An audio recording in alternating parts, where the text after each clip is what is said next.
Hey, what's going on everybody? Typical Toy Reviews back with another video and continuing with the throwback Game of Thrones Funko Pops. We actually have one of the very first ones ever created.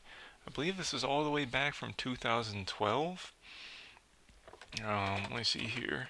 It is Series 1 because this is Ned Stark number 2. It does not say... Oh, there's Home Box Office 2012. Now this box...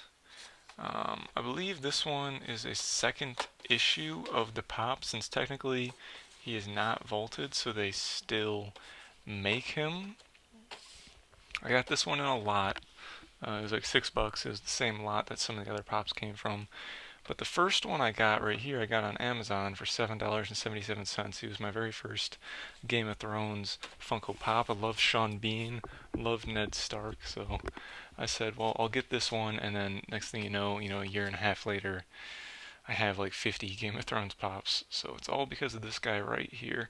But I wanted to do this video in particular because there are some key differences between these two figures. It might be hard to pick up on camera, but something you might notice right away is the skin tone color. A lot more pale, with much more defined red lines under the eyes. This one is a more realistic skin tone with less defined eyes. The brown hair, slightly different again, a little bit darker on the original figure. And then a very noticeable difference is his boots and his gloves. You can see there on this figure on the left, they're gloss paint, a gloss brown, and then on this figure they're a flat brown. I'm trying to fit them on on the camera there for you. Also, the belt is painted gloss brown. Here, I'll put it back. So this is the newer one, painted gloss brown, and then the older one does not have any added paint effect. Other than that, the undershirt's a little bit different in color. It's a little more gray on the newer one. Something you might notice is that this newer one, his head is tilted forward, so it's kind of awkward. Um, the sword also, I don't think it's a little longer. It is a little bent, but yeah, it's about the same length there. But I just really thought it was interesting, since I had this one for a longer time. I think this one is more accurate to the 1008 piece SDCC, where he's real pale looking with the red under the eyes there. So they probably used this sculpt for that, and of course they painted the eyelids on him, and then put the blood on the bottom. And then for future releases, they released this guy, who looks, like I said, it's not as pale, a little bit different color variances.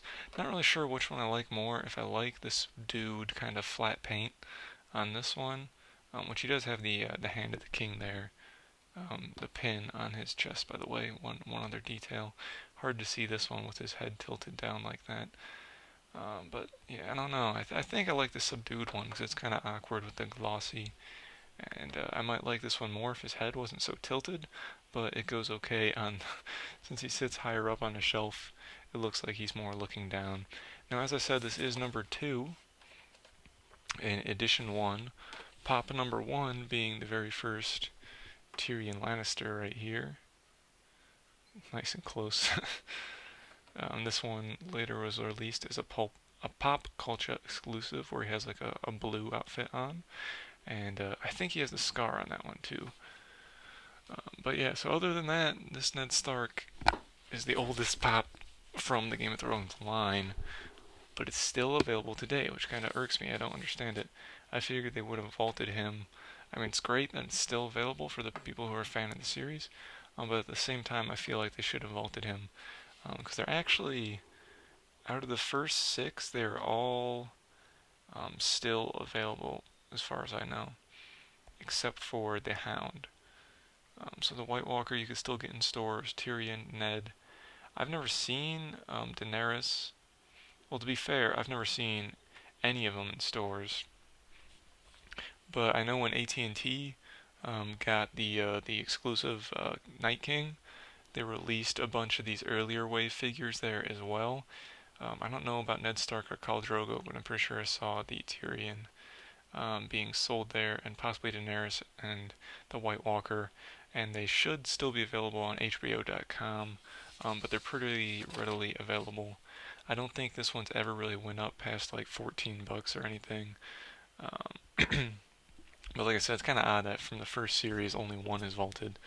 I did notice there on the back though, it does say Sandor Clegane for number 5, but I'm pretty sure on the actual pop box, like where it says Ned Stark here, it would say the Hound. But that's, something completely different. Again, this was just a quick video comparing the two different Ned Stark releases. Again, I might have a couple more videos this week. I'll have to see what I can get filmed. If I do film anything, it's probably going to be the retro Game of Thrones figures from the Funko Pop line. So comment down below if you have either one, which variant you think you have. Let me know if I'm wrong, if this one's actually the second release or if that one is, but I'm pretty sure it's this one. The box is labeled 2012 no matter what, because they're all technically from the same edition. But there might be some differences with like the code there with the JJL. There it is. 121201. I don't have the other box readily available to check it out.